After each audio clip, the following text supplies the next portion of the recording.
বন্ধুরা, আজ আমি তোমাদের সাথে শেয়ার করব কিভাবে বাসায় থাকা কয়েকটি উপকরণ দিয়েই তোমরা ফেস টোনার বানিয়ে ফেলতে পারো।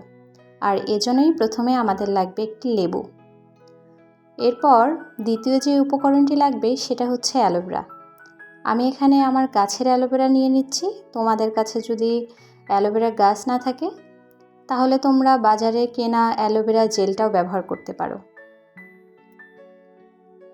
এরপর তৃতীয় যে উপকরণটি লাগবে সেটা হচ্ছে শসা। আমি কিছু শসা আগে থেকে কেটে পিস করে রেখেছি। এগুলো আমি এবার 1 মিনিটের মতো ব্লেন্ড করে নিব। ব্লেন্ড করার পর ঠিক এরকম দেখতে হবে। তোমরা এভাবে ব্লেন্ড করে নিবে এবং এর সাথে অ্যালোভেরা যে জেলগুলো বের করে রেখেছি এগুলো ব্লেন্ড করে নিতে পারো। একটা ছাঁকনির সাহায্যে সুন্দর করে ছেঁকে নেবে। তারপর আগে থেকে কেটে রাখা লেবুগুলো এর সাথে ভালো করে মিক্সড করে নেবে।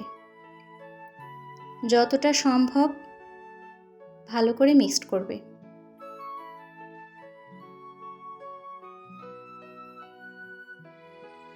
আমি এবার সবগুলো উপকরণ একসাথে মিক্সড করে নিচ্ছি। এরপর এর সাথে আমি গোলাপ জল অ্যাড করে নেব। তোমাদের বাসায় যদি গোলাপ জল থাকে তাহলে অ্যাড করবে, আর না দিলেও কোনো সমস্যা নেই।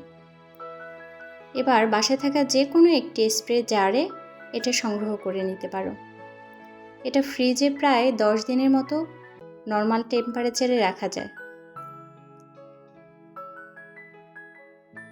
দেন তোমরা এটা ফেসে অ্যাপ্লাই করতে পারো।